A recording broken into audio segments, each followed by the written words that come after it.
তো আজকেও কিন্তু বিভিন্ন জেলায় যুবশ্রী প্রকল্পের টাকা দিয়েছে। আপনারা লাইভ ব্যাংকের ক্রেডিট এসএমএস দেখতে পাচ্ছেন। যদিও আপনারা অনেকেই এসএমএস এ বিশ্বাস করবেন না, কিন্তু তবুও জানিয়ে রাখি, আজকে কিন্তু প্রচুর মানুষের অ্যাকাউন্টে যুবশ্রী প্রকল্পের টাকা ঢুকেছে, অর্থাৎ বেকার ভাতা প্রকল্পের টাকা ঢুকেছে। পাশাপাশি লাগাতার দুটি ভিডিওর মাধ্যমে আপনাদের লাইভ প্রুফ দিয়ে দেখিয়েছি যে কয়েকজন কিন্তু যুবশ্রী প্রকল্পের টাকা ইতিমধ্যে পেয়ে গেছে। সেখানে আপনারা অনেকেই ভিডিওটিকে ফেক বলেছেন বা বলেছেন এডিট করা ভিডিও, কিন্তু ভিডিওটা এডিট করা ছিল না। যারা টাকা পেয়েছে তারাই কিন্তু আমাকে হোয়াটসঅ্যাপ বা এসএমএস এ পাঠিয়েছে।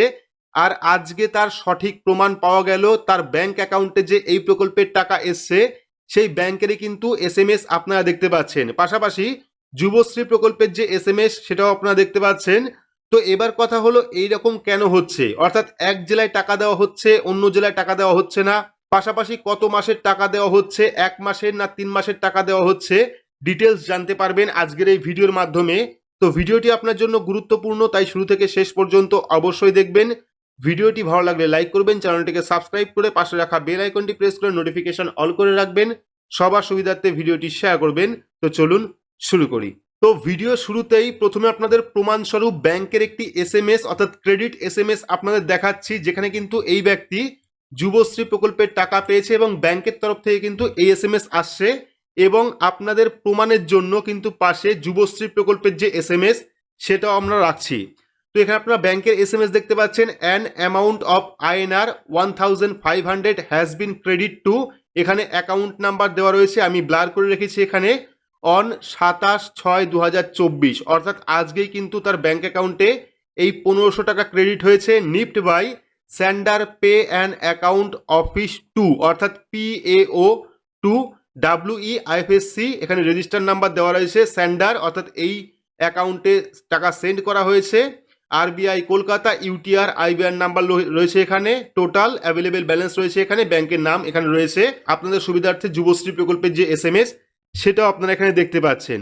তো এইবার হয়তো অনেকেই এখনো পর্যন্ত এই এসএমএস পাননি, বা হয়তো অনেকেই যুবশ্রী প্রকল্পের টাকা পাননি। এখানে আপনাদের জানিয়ে রাখি যে পুরুলিয়া, দার্জিলিং, দক্ষিণ দিনাজপুর, মুর্শিদাবাদ, পাশাপাশি মেদিনীপুর, এই কয়টি জেলার প্রমাণ কিন্তু আমি পেয়েছি। এই কয়টি জেলার যে সাবস্ক্রাইবার রয়েছে তারা কিন্তু প্রত্যেকেই তাদের অ্যাকাউন্টে যুবশ্রী প্রকল্পের টাকা পেয়েছে।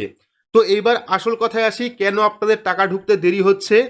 তো আপনারা প্রত্যেকেই জানেন যে 3 মাস যাবৎ কিন্তু যুবশ্রী প্রকল্পের যে টাকা সেই টাকা দেওয়া হয়নি। সেক্ষেত্রে হতে পারে ধাপে ধাপে তারা টাকা ট্রান্সফার করছে, সেজন্যই কিন্তু আপনার অ্যাকাউন্টে যুবশ্রী প্রকল্পের টাকা ঢুকতে দেরি হচ্ছে। তাই আপনারা যারা এখনো পর্যন্ত যুবশ্রী প্রকল্পের টাকা পাননি তারা আরও 2-1 দিন ওয়েট করুন, দেখবেন আপনাদের কাছেও যুবশ্রী প্রকল্পের যে টাকা সেই টাকা দেওয়া হবে। আর আপনারা অনেকেই কমেন্ট করছিলেন যে কত মাসের টাকা দেওয়া হয়েছে। সেক্ষেত্রে আমি জানিয়ে রাখি, দুজন আমার সাথে কন্ট্যাক্ট করেছিল বা দুজন আমাকে এসএমএস পাঠিয়েছিল, তারা কিন্তু 1500 ও 3000 টাকা পেয়েছে। সেক্ষেত্রে আপনিও কিন্তু এই অ্যামাউন্টই পাবেন, যেহেতু সবার ক্ষেত্রে একই টাকা পাঠানো হয়। সেক্ষেত্রেও কিন্তু যদি একজনকে 1500 টাকা পাঠানো হয় সেক্ষেত্রে আপনাকেও 1500 টাকা পাঠানো হবে। যদি অন্যজনকে 3000 টাকা পাঠানো হয় সেক্ষেত্রে কিন্তু আপনাকেও 3000 টাকা পাঠানো হবে। অর্থাৎ যে টাকা পাঠাবে প্রত্যেকে কিন্তু একই টাকা পাঠাবে। যদিও এখনো পর্যন্ত প্রমাণ আমি পাইনি যে কত মাসের টাকা দিয়েছে, কিন্তু 1500 টাকার যে এসএমএস সেটা কিন্তু আমাকে অনেকেই পাঠিয়েছে হোয়াটসঅ্যাপের মাধ্যমে।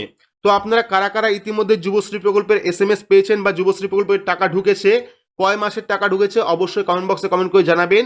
আর যুবশ্রী প্রকল্পের পরবর্তী আপডেটের জন্য অবশ্যই চ্যানেলটিকে সাবস্ক্রাইব করে পাশে রাখা বেল আইকনটি প্রেস করে নোটিফিকেশন অল করে রাখবেন এইরকম গুরুত্বপূর্ণ আপডেট সবার আগে পেতে। তো আজকের মতো এইটুকুই, ধন্যবাদ।